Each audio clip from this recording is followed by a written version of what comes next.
El registro acerca del nacimiento de nuestro Señor lo tenemos en el Evangelio de Mateo y en el Evangelio de Lucas.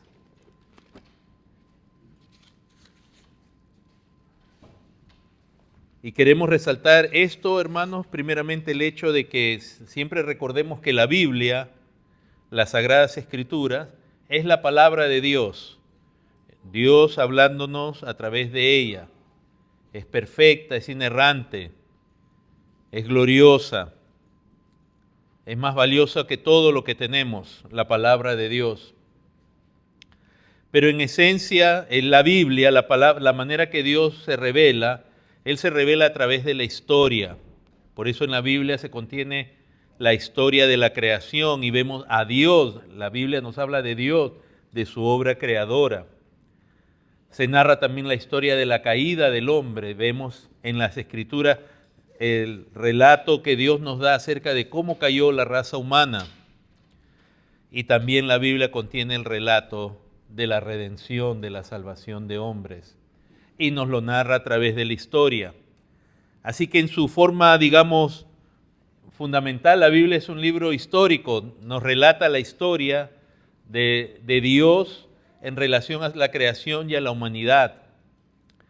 Y cuando venimos a los libros de las Sagradas Escrituras, podemos tener certeza que el relato que se hace ahí es cierto.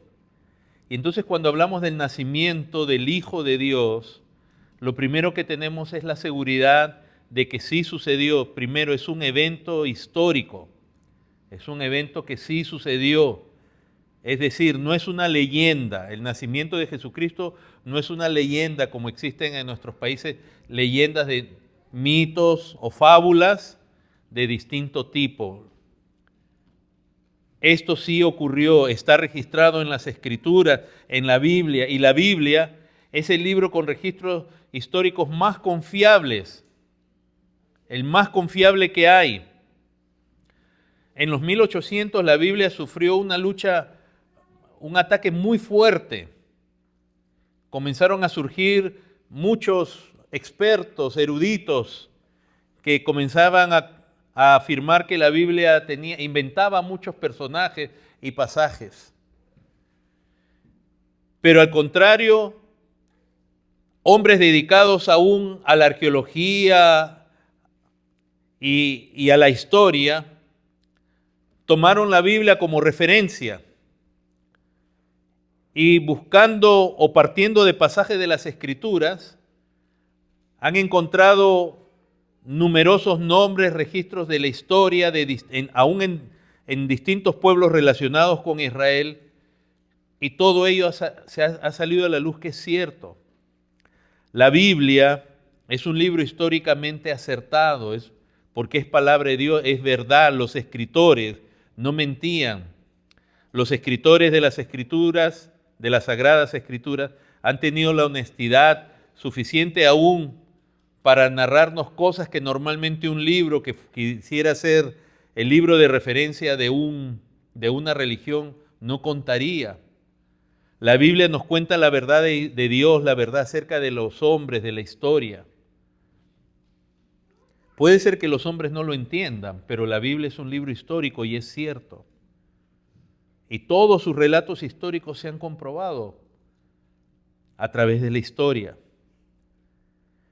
Y el nacimiento del Señor es testificado por personas, por testigos, digamos, presenciales de la vida del Señor Jesús, sus apóstoles primeramente, pero toda la gente que lo conoció. Los nombres están ahí, aún los que le rechazaron y no le recibieron, se da los nombres de emperador, del emperador romano de sus tiempos, se da el nombre de gobernantes, se da el nombre de los sumos sacerdotes, de miembros del Sanedrín, se da el nombre de gente que existió y que conoció al Señor Jesús. Es un hecho histórico y podemos tener esa certeza, de nuevo, no es una fábula, un mito o una leyenda. Y aún historiadores que no eran cristianos nos han dejado el relato escrito acerca de la vida del Señor Jesús. O sea, no solamente tenemos testigos, de los cuales sabemos que muchos de ellos aún murieron, dieron su vida en lugar de negar el testimonio de Jesucristo. Pero aún historiadores no cristianos como Flavio Josefo tiene menciones acerca de Jesús. Otros escritores como Tácito, Plinio, Suetonio, que no eran creyentes. Es más, había digamos, una especie de historiador, un anticristiano. Él era enemigo de los cristianos, pero él menciona, él reconoce la realidad de Jesús. Me refiero a Luciano de Samosata. Entonces, aún judíos reconocen la existencia real, judíos enemigos de Cristo reconocen la existencia real del Señor. Él nació en Belén, Él nació como dicen las Escrituras. Eso no ha podido ser contradecido. Pueden acusar de que es una fábula, lo que sea, pero no, más bien las pruebas, todas las pruebas históricas indican que Jesucristo fue real. Podemos tener esa certeza. Hace poco escuchaba un debate donde un enemigo del cristianismo decía, decía algo absurdo, algo necio. Decía, la existencia de Jesucristo no se puede demostrar científicamente. Eso es un absurdo. No se puede demostrar científicamente la existencia de ningún hombre del pasado. Para comprobar la existencia de alguien se usan otros métodos legales, históricos. ¿Cómo científicamente vas a meter de nuevo a una persona en el laboratorio para comprobar con experimentos que esa persona existió? Ese es un absurdo. Pero el nacimiento de nuestro Señor podemos tener certeza que sí es real la realidad de ello está escrita tanto en Mateo como en Lucas. Y nos acaba de leer el pastor Escobar Mateo capítulo 1,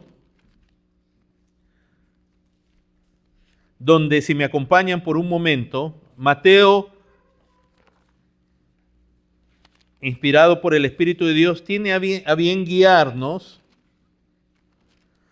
primeramente con el relato del linaje del Señor Jesucristo.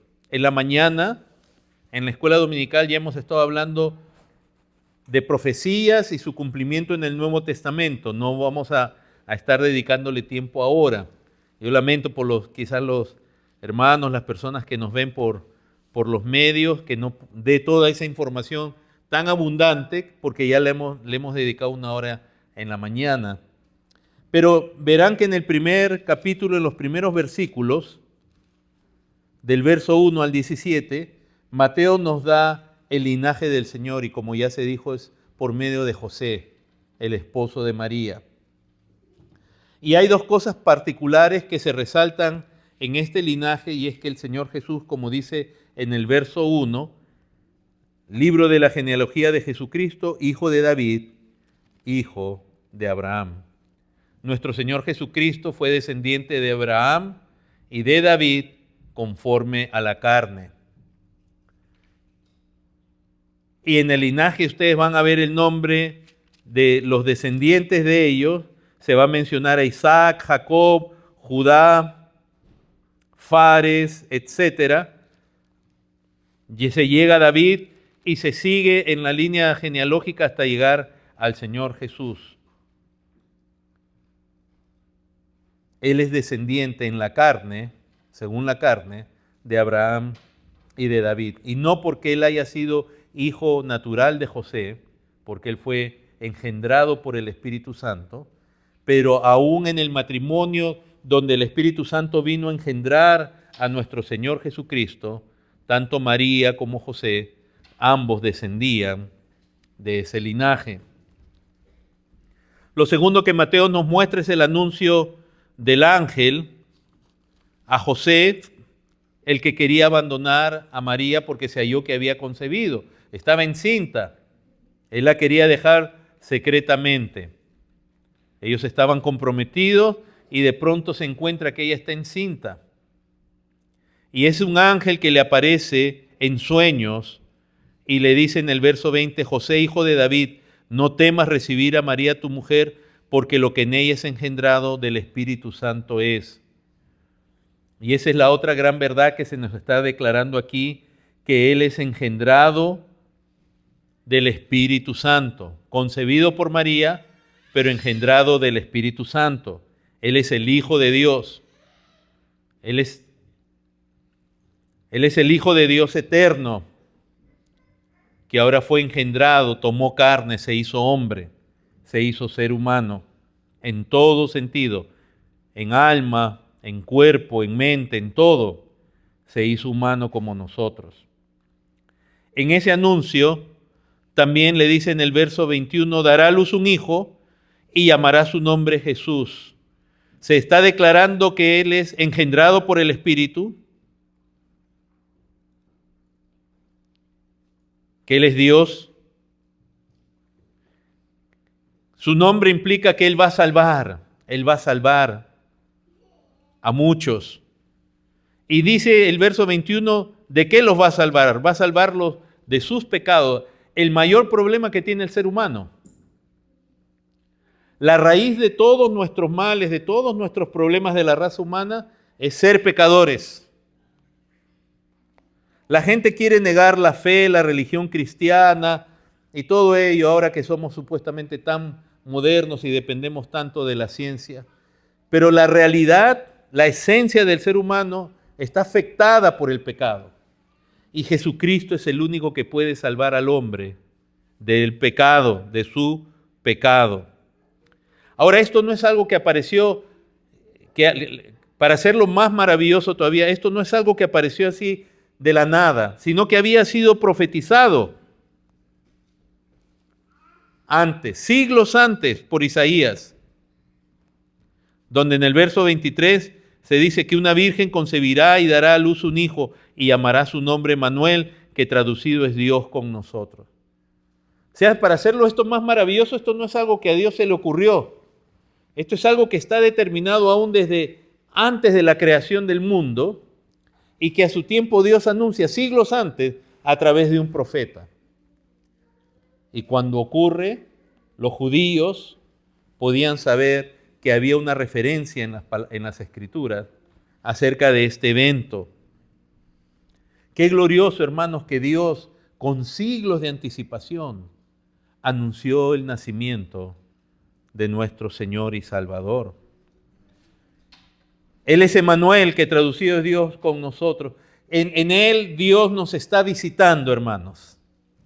En Él Dios visitó a la humanidad. Él es Dios y en Él la humanidad fue visitada por Dios. Dios anduvo en medio de nosotros. Dios el Hijo hecho hombre. No es solo un profeta, como dicen otros. No es solo un hombre santo, un hombre recto que fue ungido por Dios. No. Él es Dios en medio de nosotros. Dios vino y caminó en medio de nosotros. Juan le llama el Verbo encarnado, que el Verbo estaba con Dios, era Dios. El Verbo creó todas las cosas, pero el Verbo se hizo hombre. Y Juan decía, y vimos su gloria como la del unigénito Hijo del Padre. Dios caminando con los hombres. El Dios que creó el universo, el Dios de una gloria eterna e incomparable, el Dios que tiene poder ilimitado. El Hijo de Dios, la segunda persona de la deidad, vino y habitó entre nosotros. De nuevo, no es solo un profeta como el Islam proclama, como que Jesús fue solamente un hombre, un profeta. No, Él era Dios encarnado. Y lo que Él proclamó las señales que se hicieron a través de Él nos evidencian que Él era quien decía ser.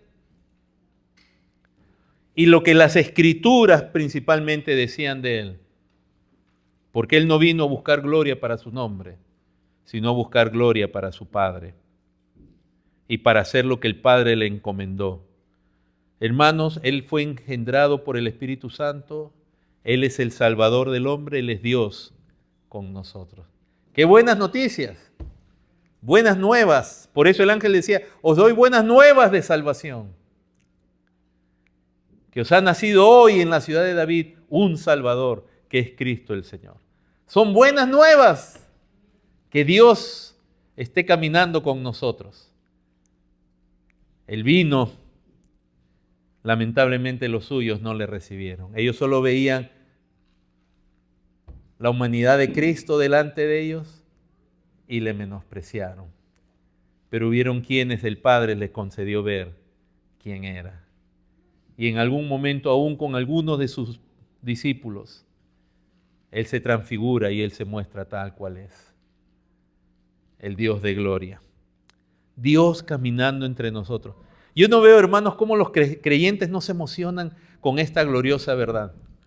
Pero pónganle a los creyentes, a los llamados cristianos, películas de los Avengers, con esos falsos semidioses. Y ¡wow! Gritan en la casa, en los cines, se emocionan. Con esa mentira, con esa falsedad, que no lo estoy criticando, usted puede verlo si que quiere divertirse. Pero cuando hablamos del verdadero Dios hecho hombre, este es Dios con nosotros. Y es tan grande eso que José obedece. Pero Mateo no queda ahí. Mateo en el capítulo 2 ahora nos habla de la visita de unos sabios de Oriente, de los Magoi, que eruditos, comentaristas, calculan que venían de Persia, donde el profeta Daniel estuvo sirviendo a varios gobernantes, que antes él mismo había servido a varios gobernantes babilonios, pero que fueron conquistados por los persas.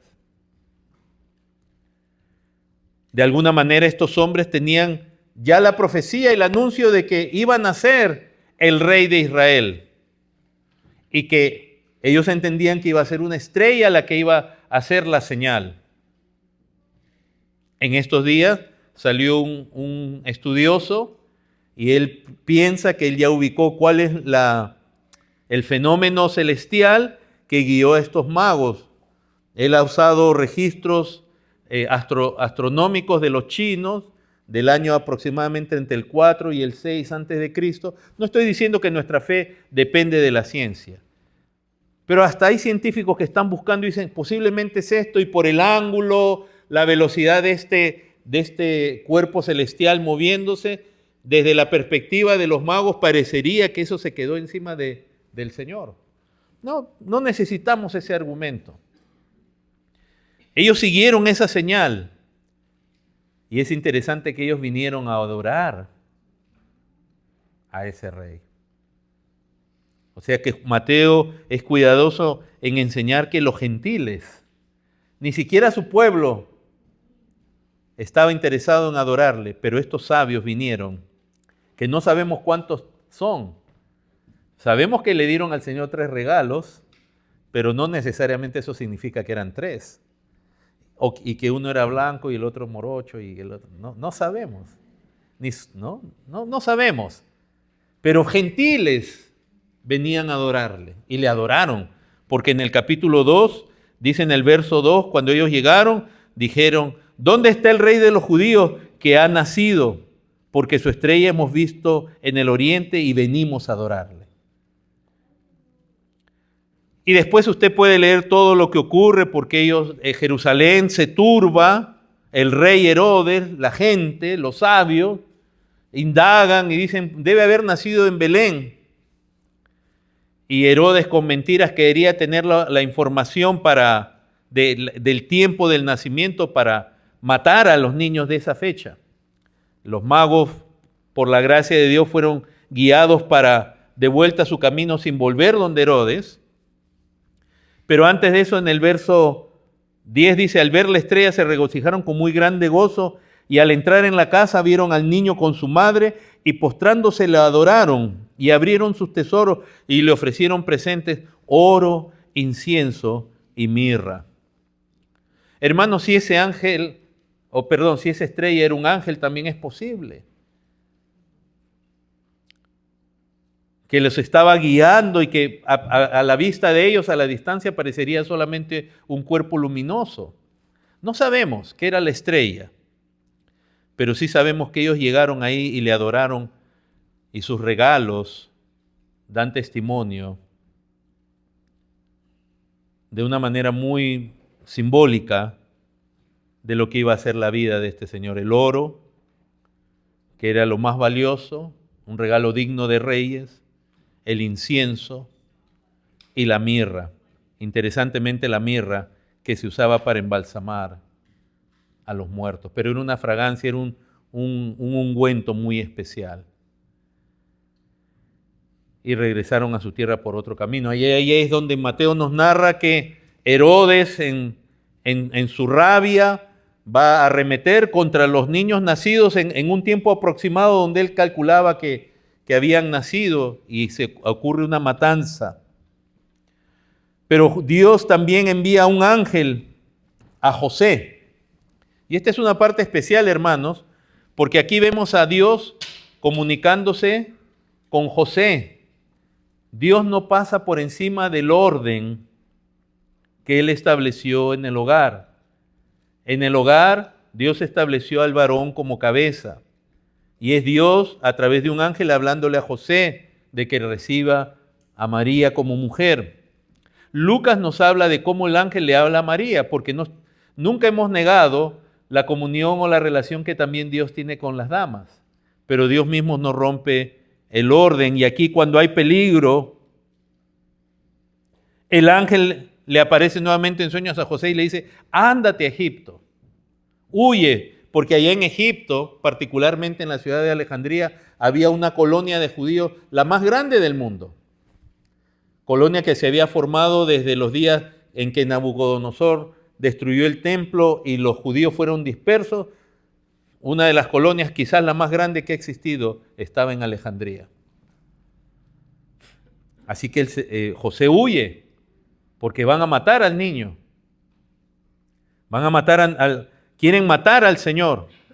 Y él rápidamente obedece. Él rápidamente, prontamente. ¿Qué sería si él fuera como algunos padres que no prestan atención al Señor? Pero no, este era un hombre justo. Era un hombre que quería agradar a Dios con su vida también y la obediencia. Y así que estuvo allá, dice en el capítulo capítulo 2, verso 13, dice: después que partieron ellos, los magos, he aquí un ángel del Señor apareció en sueños a José y dijo: levántate y toma al niño y a su madre y huye a Egipto y permanece allá hasta que yo te diga.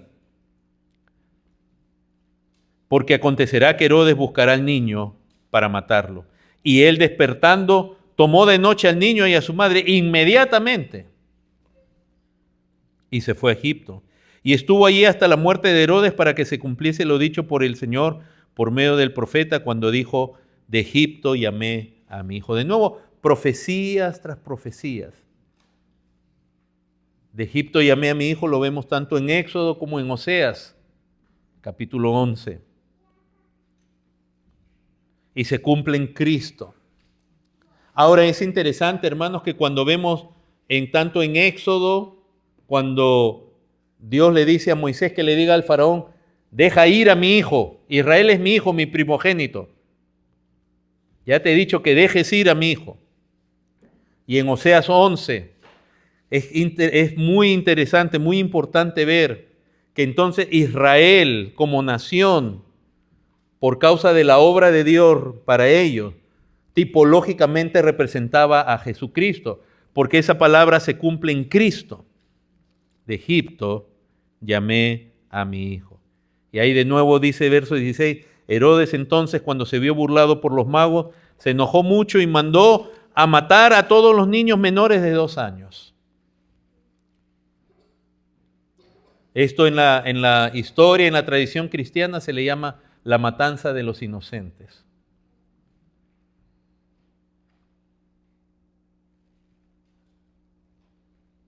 Imagínense llegar a la persecución contra el Señor y el rey. Hermanos, los gobernantes salvo que sean creyentes y que hayan humillado su corazón ante Dios, como ha ocurrido algunas veces en la historia, pero no normalmente en la historia. Pero los gobernantes detestan hablar del gobierno de Dios. Detestan a otro rey.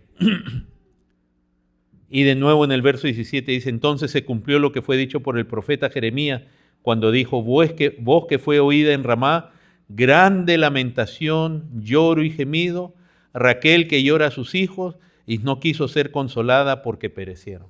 Hermanos, cuando hay persecución contra Cristo, inocentes son perseguidos y mueren. En este caso, niños.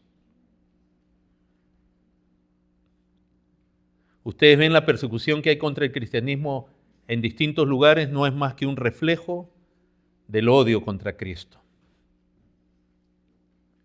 Y si ustedes creen, hermanos, que todos estos grupos progresistas, anticristianos en este país, que están creciendo y haciéndose cada vez más fuertes, van a ser neutrales, ellos a todos les piden inclusión, tolerancia, pero una vez que ellos están en el poder son los más crueles que pueden haber.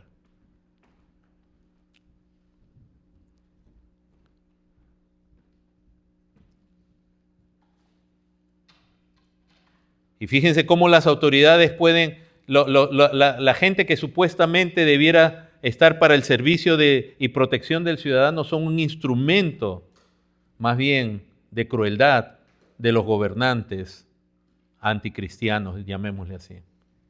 Porque no es que Herodes salió y él comenzó a matar a los niños, él mandó soldados, él mandó gente a hacerlo. Y uno espera que las autoridades, a veces uno dice, oh no, la policía va a ser neutral. No, hermanos, cuando hay,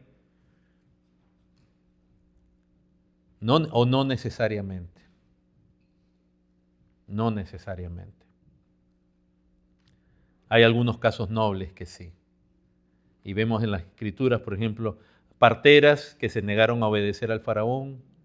Hay distintas situaciones, hay algunos casos así, claro que sí, pero no es lo normal.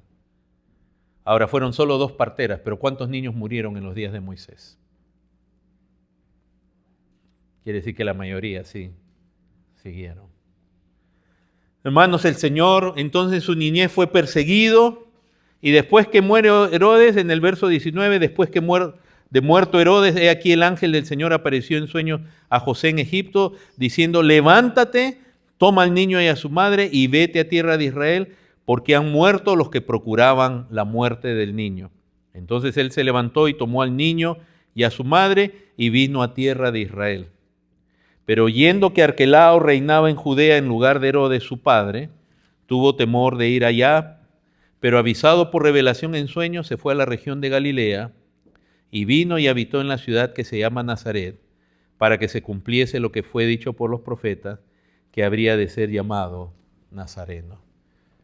Entonces, si bien es cierto, nuestro Señor nació en Belén de Judá, tuvo que escapar a Egipto y su retorno tuvo que reubicarse en Nazaret, que quedaba en Galilea, una región cercana al mar. ¿Por qué? Porque el hijo de Herodes estaba ahora en el poder. Entonces, este es el relato, hermanos, que nos da Mateo de este evento histórico real donde Dios encarnado nace y los peligros, las vicisitudes que pasa siendo un bebé y cómo Dios obra a través de sus padres. La Biblia, hermanos, tiene esa narración. Dentro de esa narración podemos resaltar aspectos tan importantes, de nuevo, que Él fue engendrado por el Espíritu Santo, que Él vino a salvar, que Él es Dios con nosotros, que Él es Rey, que Él es pastor, porque aun cuando los sabios se reúnen para ver dónde nacer, escudriñan en las Escrituras y ven que en el capítulo 2, verso 6, cuando hablan de Belén, dice, porque de ti saldrá un guiador que apacentará a mi pueblo. Él es el pastor. Él es el buen pastor. Él es el pastor verdadero. Él es el pastor de pastores. Él es el pastor que nos guiará y nos pastoreará eternamente. Cuando estemos en los nuevos cielos y en la nueva tierra, ya no va a haber pastores. Perdón, pastor Escobar. No es que yo lo voy a despedir, porque yo tampoco voy a ser pastor. Cristo será nuestro pastor y sus ovejas estarán con él, su pueblo. Y quizás por ahí también viene la analogía, la referencia de por qué el Señor se le da el anuncio a pastores. Porque en Israel las ovejas andaban dispersas como ovejas sin pastor. Y no es que no hubieran, entre comillas, pastores, pero habían pastores que lo único que hacían es imponerles cargas y sacarles provechos a ellas. Él es ese verdadero pastor. Pero así como Mateo nos da un registro, tenemos un segundo testigo, que es Lucas. Y todo queda verificado por el testimonio mínimo de 2 testigos. Pero testigos de Jesús hay millares y millares de los días del Señor. Y en Lucas, cuando vamos a Lucas, al Evangelio según San Lucas, Mateo fue un apóstol, un discípulo del Señor, y Lucas no lo fue. Lucas fue un discípulo, ¿no? Fue alguien que ejerció su ministerio bajo, digámosle, el apostolado de Pablo y de nuevo, y todos los apóstoles en ese tiempo andaban en comunión, no había un apóstol principal, viajaban en la obra ministerial, se apoyaban unos a otros. Así que Lucas escuchó los relatos y él, en el capítulo 1, él nos va a decir que él investiga, dice en el verso 1, puesto que ya muchos han tratado de poner en orden la historia de las cosas que entre nosotros han sido, ¿qué? Ciertísimas. Esto es cierto. Tal como nos lo enseñaron los que desde el principio lo vieron. Él no lo vio, pero él fue enseñado en eso. Entonces él va a indagar los detalles, va a meterse bien a investigar.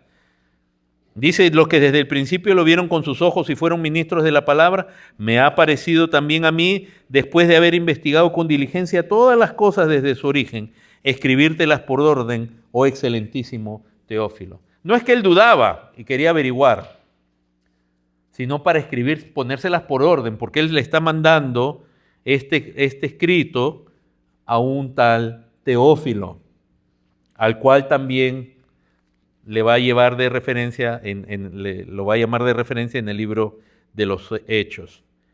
Y era para que conozcas bien la verdad de todas las cosas.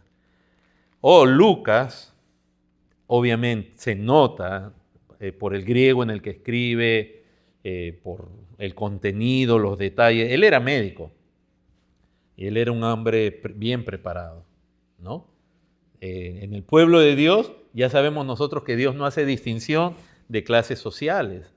Puede tener a un hombre que viene del trasfondo social aparentemente más bajo, porque no existe realmente tal cosa entre cristianos, pero digamos, como lo entiende la gente, como puede venir alguien del entorno social de entre los reyes o de los más eruditos. Ambos igual necesitan salvación, regeneración, justificación, adopción, etc. Pero Lucas era alguien bien preparado. Los detalles que él da en su evangelio y en el libro de los Hechos son tremendos. Y se nota su capacidad médica que tenía en ese tiempo.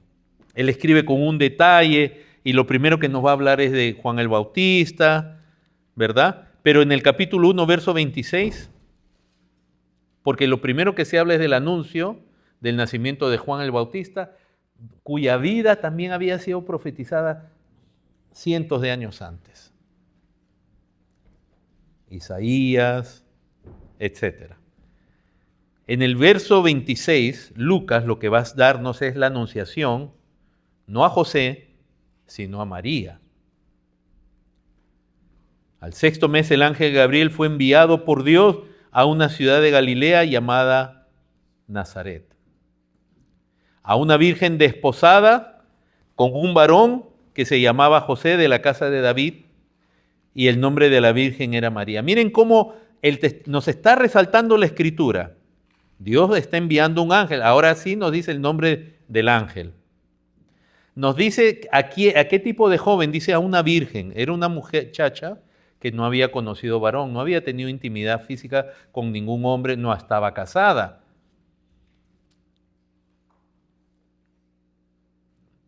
En esos tiempos, la cultura, esto es bien difícil de entender para una cultura tan pervertida como en la que vivimos, tan dada al libertinaje en tantos aspectos, pero en ese tiempo las mujeres esperaban a casarse para conocer lo que era la intimidad física. Y Dios lo mandaba así. Entonces, esta muchacha era una virgen, pero ya estaba desposada con un varón llamado José, que era de la casa de David. De nuevo nos resalta el linaje. Era de la casa de David. José, y nos menciona que José, porque después nos va a dar el linaje de María, pero ya nos está diciendo que José era de la casa de David. Y el nombre de la virgen era María. Nos da el nombre de ella. Dice el verso 28, y entrando el ángel donde ella estaba, le dijo, salve, es un saludo, muy favorecida.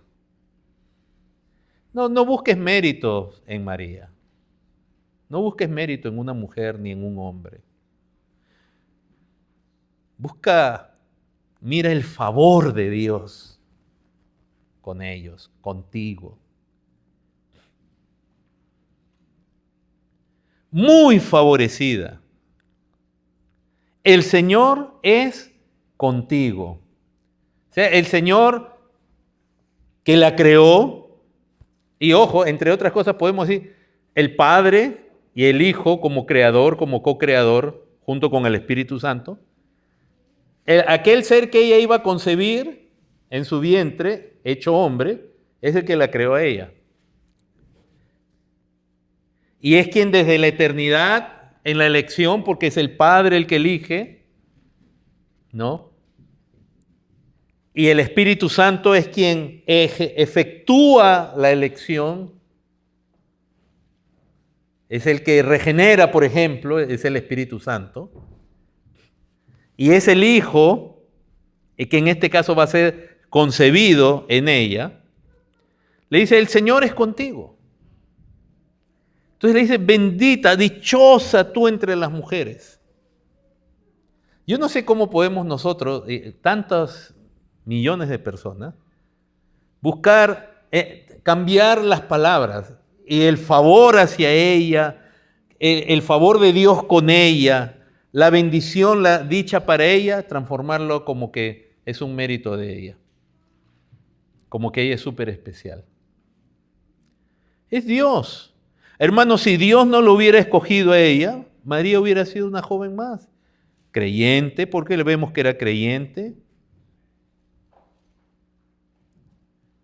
¿Qué hace que María fuera María y tuviera ese lugar en el plan de la redención? Es que Dios lo decidió así. Entonces siempre se busca encontrar en ella un mérito por lo cual Dios la escogió.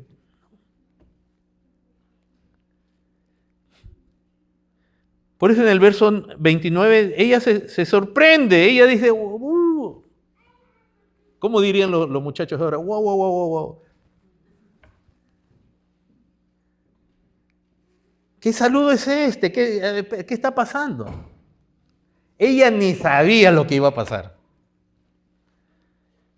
Se turbó por sus palabras y pensaba, ¿qué saludo es este? ¿De qué estás hablando, ángel?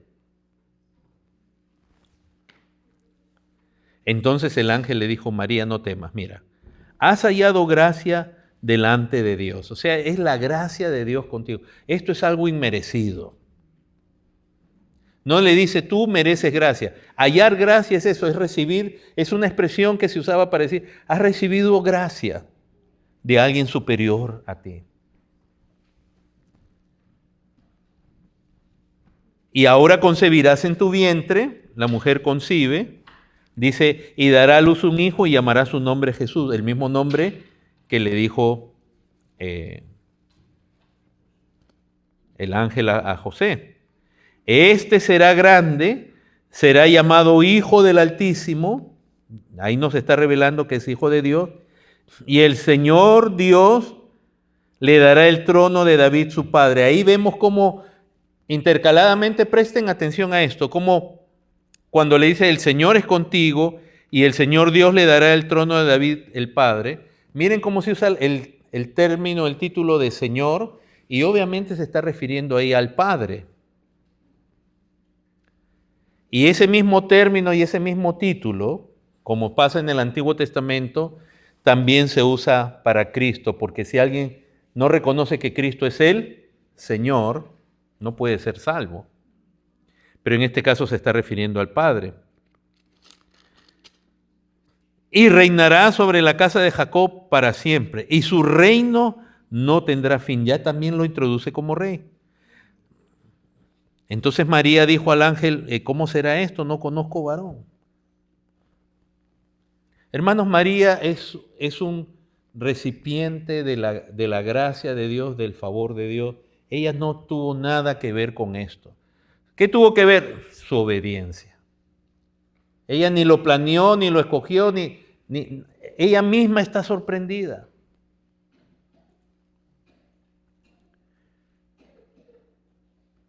Entonces ella pregunta cómo va a ser esto, y dice el verso 35, el Espíritu Santo vendrá en el verso 35, el Espíritu Santo vendrá sobre ti, el poder del Altísimo te cubrirá con su sombra, por lo cual el santo ser que nacerá. Hermanos, el que nació de María no era un hombre cualquiera.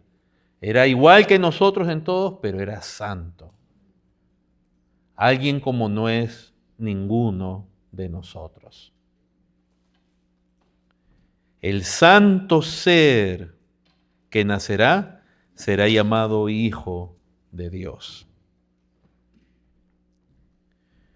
El verso 37 le dice, no hay nada imposible para Dios.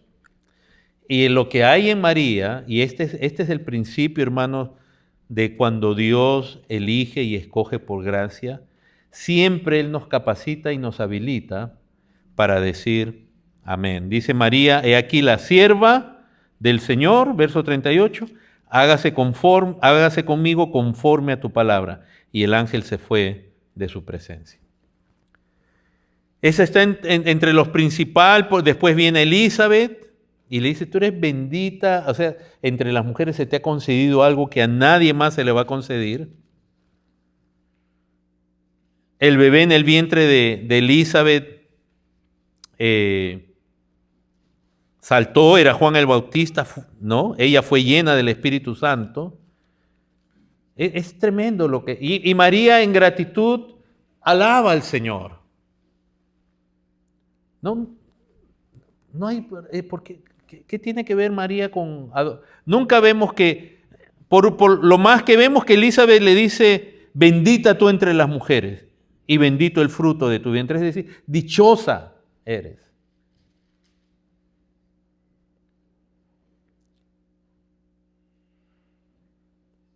Bienaventurada la que creyó.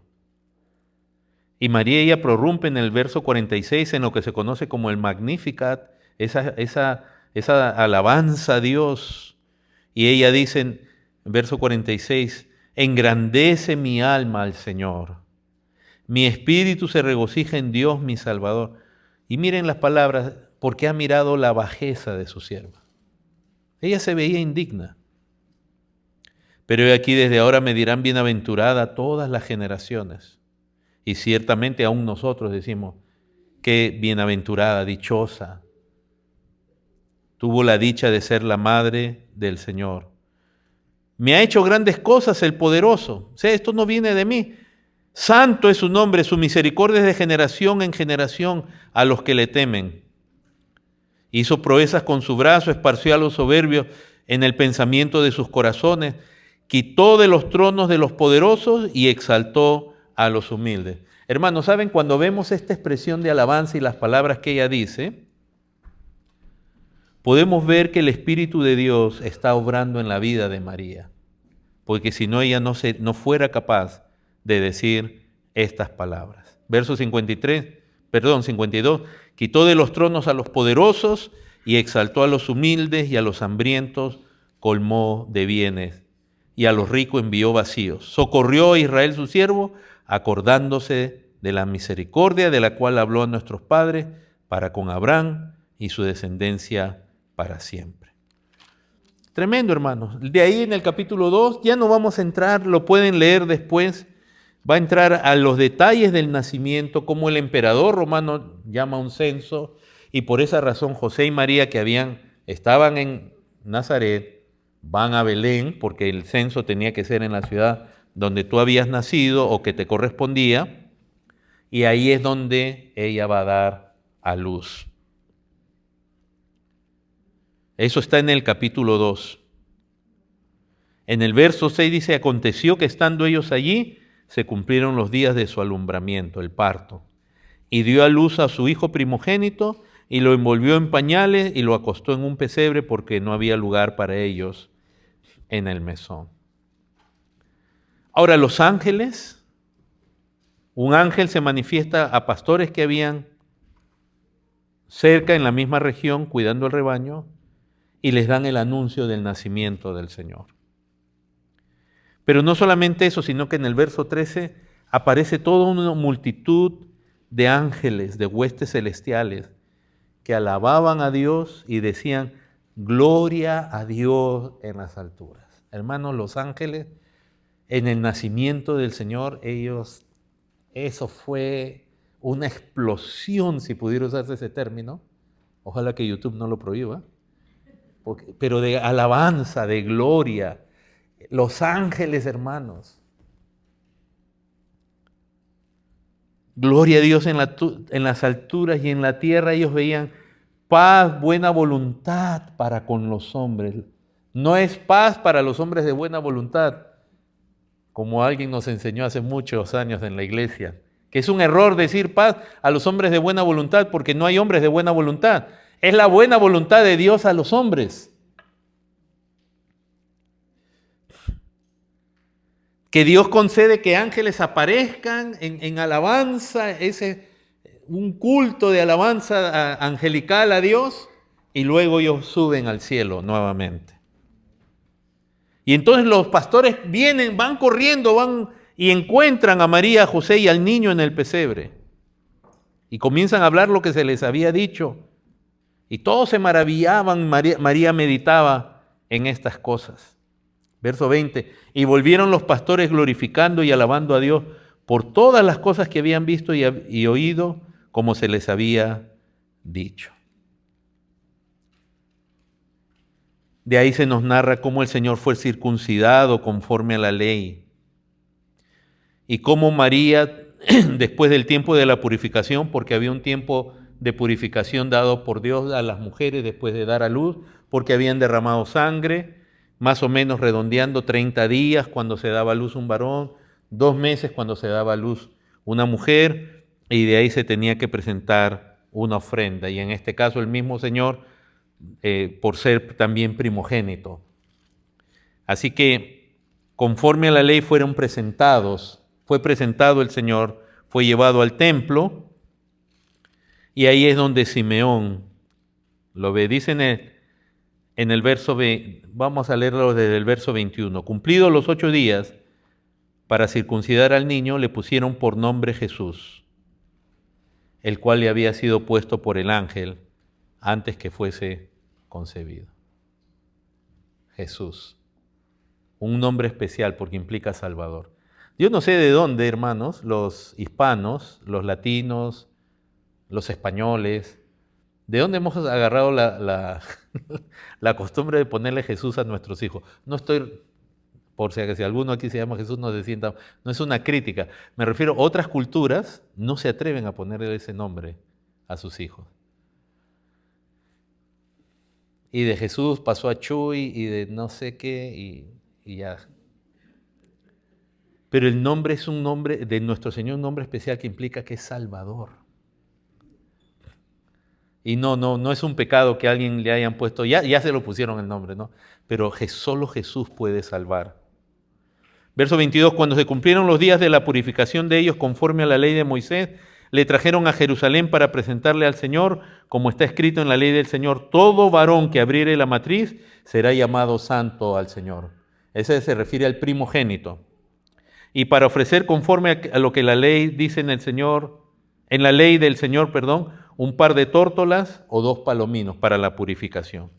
Y aquí había en Jerusalén un hombre llamado Simeón, y a este hombre justo y piadoso esperaba la consolación de Israel, y el Espíritu Santo estaba sobre él.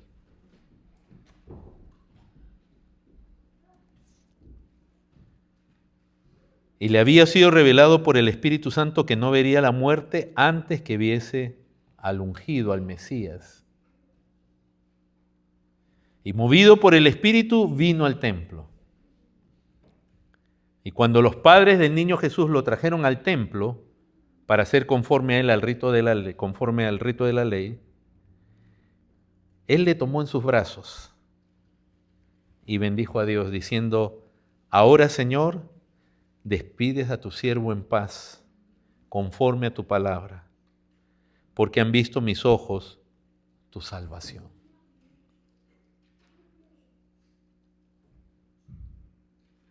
El Espíritu Santo, cuando obra en un corazón, hermanos, la realidad de Cristo, su nacimiento y todo ello, es algo muy, muy, muy especial.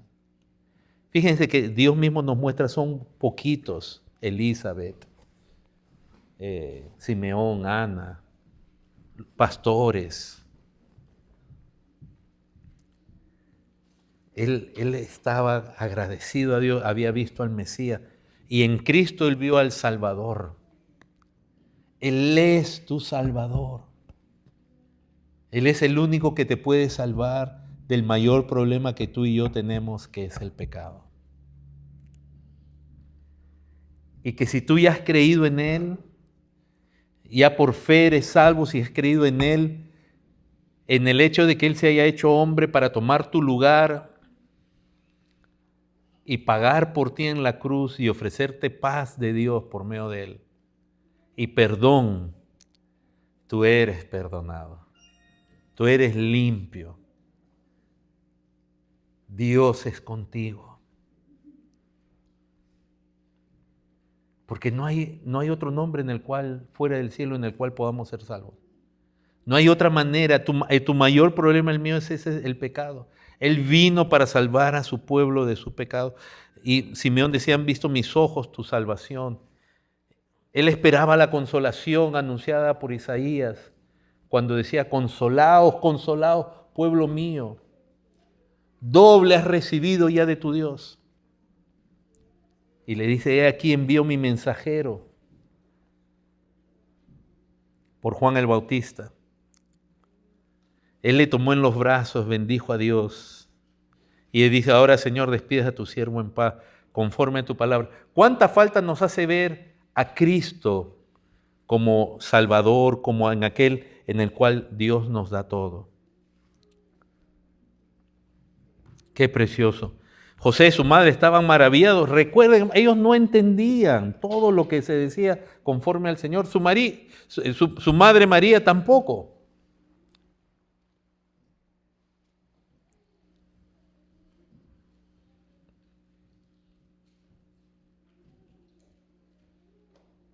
Y después se habla de la adoración de Ana.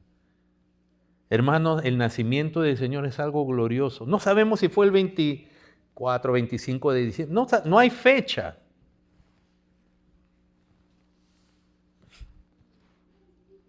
Pero el nacimiento es algo glorioso. Y si usted dice que se va a reunir con su familia para celebrar el nacimiento del Señor, realmente que sea eso y que no sea una excusa. Porque si usted quiere comer nomás y pasarla bonito con su familia, puede tener fiesta, pero no use el nombre del Señor. Pero si realmente esto es lo glorioso, lo importante que lo sea. Porque esto implica la encarnación del Hijo de Dios, que Dios se haya hecho hombre. Esto nos habla de su humildad, porque siendo Él el Señor, tomó forma de siervo, se hizo semejante a los hombres. Dice en Filipenses 2 que Él se humilló a sí mismo. A Él no lo humillaron. Él se humilla, pero el Padre después lo exalta. Él es el Verbo encarnado. Y quiero terminar, hermanos, esta mañana he traído aquí Un escrito que es de los 1700.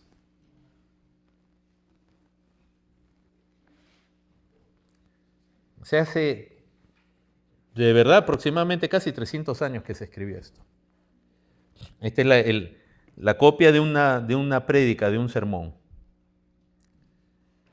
que trata acerca de lo que conocemos como la natividad del nacimiento del Señor.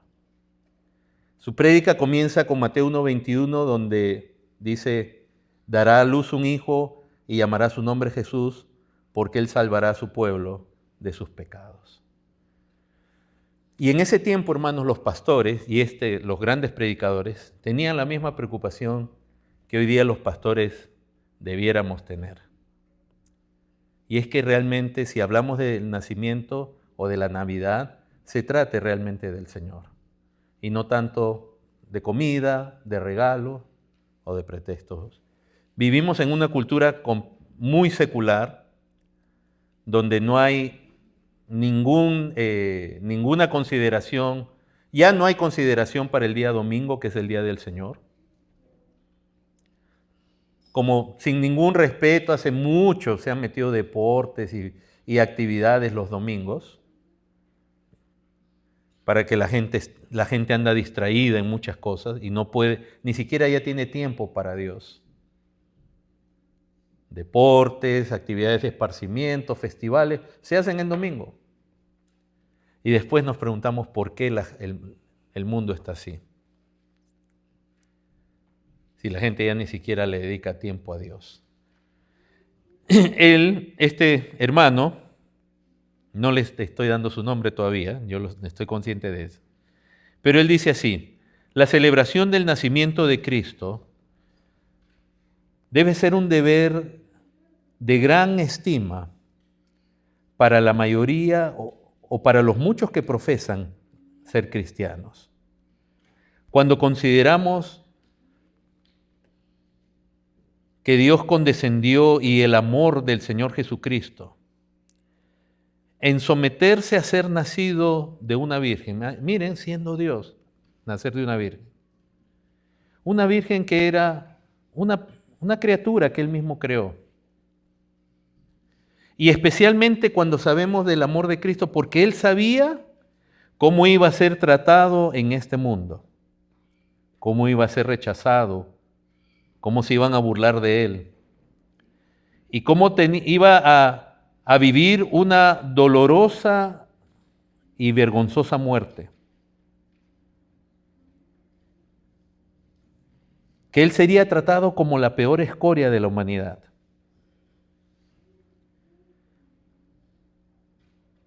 Y que sería tratado ni siquiera como un hijo de hombre, menos como un hijo de Dios.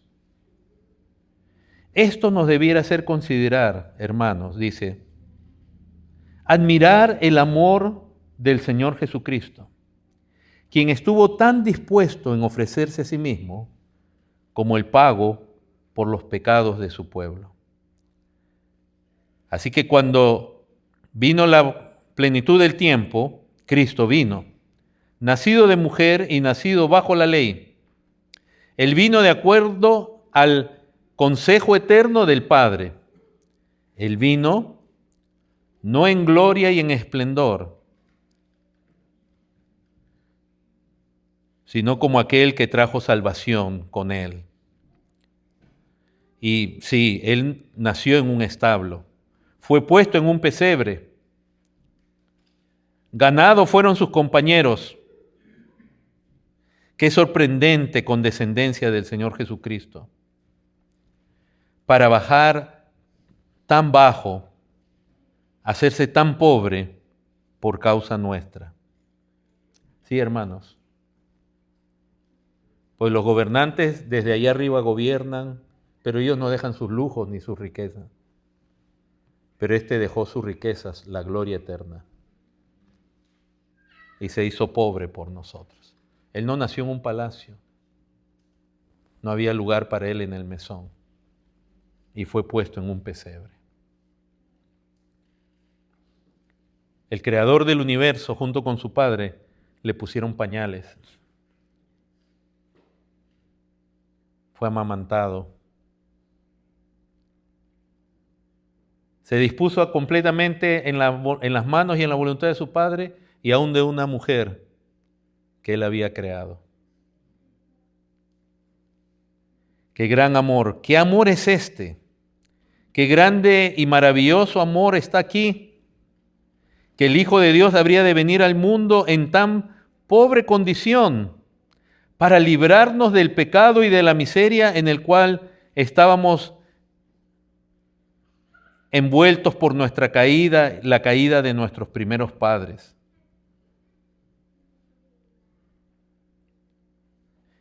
Hermano, yo comencé a leer esta prédica, este sermón está en inglés.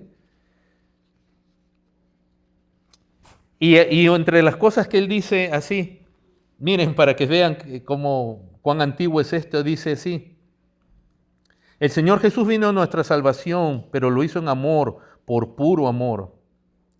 Fue amor libre que lo trajo al Señor Jesucristo en nuestro mundo, dice, cerca de 1700 años atrás. Nosotros ahora decimos hace 2000 años. Él decía hace 1700 años. Pero miren lo que dice ahora. Él hace una pregunta.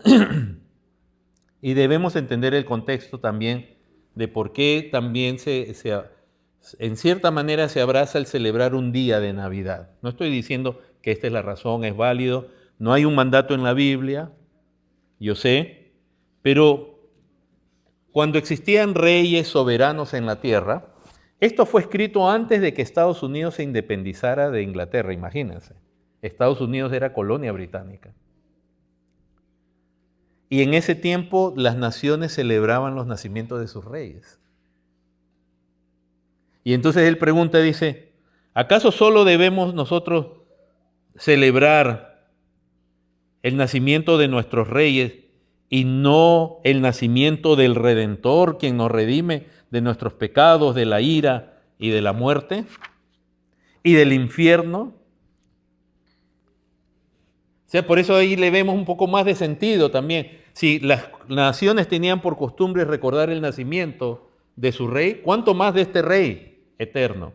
Entonces, él no aboga por anular la Navidad y decir que es pagana o esto que el otro, pero sí él apela a tres cosas y con esto termino bien breve. Una recomendación, dice, llamo a su conciencia, es nuestro deber una verdadera observación de la Navidad. ¿Cómo observar la Navidad?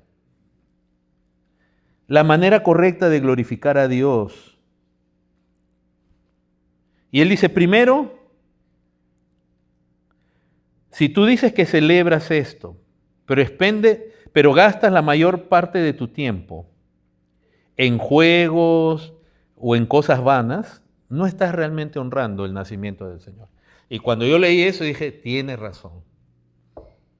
Cuando nos llama la atención y decimos, estamos celebrando Navidad, pero estamos en actividades de ocio mundanas. ¿Qué Navidad? Él llama a esa consideración. Él dice, no es que esté prohibido. En los días de los puritanos habían juegos que sí eran considerados, el póker y ciertos juegos eran considerados medios turbios. Pero él apela a cómo usar el tiempo. Y a mí me llama la atención porque él nos dice, tanto tiempo tienes ahora, ¿y en qué lo estás usando? Y el día que te presentes delante de Cristo, ¿qué le vas a decir que hiciste con el tiempo? Él dice así, tenemos tanto tiempo en nuestras manos,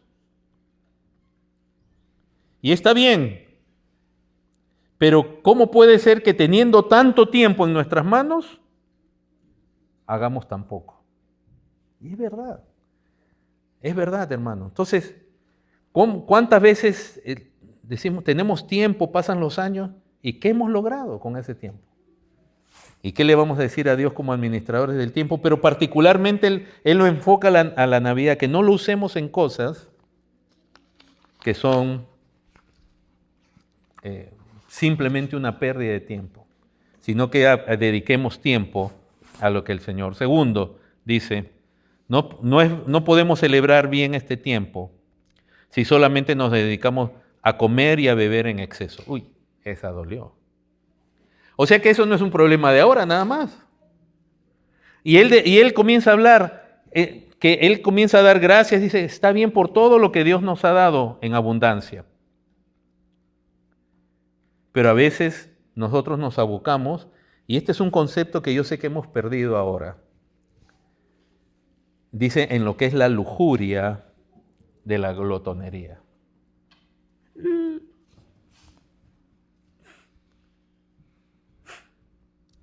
Ya sé, hermano, dijo, ¿para qué vine este domingo?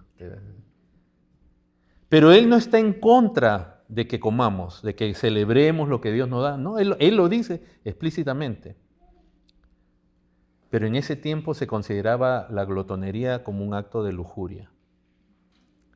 A mí me impactó porque decía, y ahí ahora entiendo un poquito más la referencia con respecto al ayuno. Porque el ayuno, lamentablemente, en el contexto que yo he crecido evangélico, siempre era una manera como de ganar el favor de Dios. Y yo no voy con eso, nunca fui con eso. Pero él dice así, en vez de negarnos a nosotros mismos, tú te satisfaces con glotonería. Dice así, eso no es celebrar el nacimiento de nuestro Señor Jesús. Bueno, mejor ya no digo el tercero, ¿verdad? Pero tengamos, ¿verdad? Nos hace pensar, ¿cómo decimos que estamos celebrando al Señor entonces? ¿Cuál es realmente el tema de ese día de nosotros? Y tercero, él llama la atención, hermanos, dice, mis hermanos, dice, debemos observar una correcta conmemoración del nacimiento de nuestro Redentor, el Señor Jesús. Y tengamos cuidado con los placeres y las diversiones. Primero, ¿cómo aprovechamos que no desperdiciemos el tiempo en cosas vanas ese día? Nos aboca a un cuidado a la glotonería. Y tercero, cuidado con los placeres y diversiones en ese día. Ya no sigo, hermanos, porque algunos ya los están a punto de llorar, quizás sí. Pero es un glorioso recordar, hermanos, el nacimiento del Señor. Que el Señor, su nacimiento, su encarnación, la encarnación fue antes que nazca, obviamente, 9 meses antes. Pero el nacimiento de nuestro Salvador, quien es Dios, sea siempre para nosotros un evento glorioso, digno de alabanza a Dios, así como los ángeles que aparecieron a los pastores lo hicieron. Les invito a ponerse en pie, hermanos.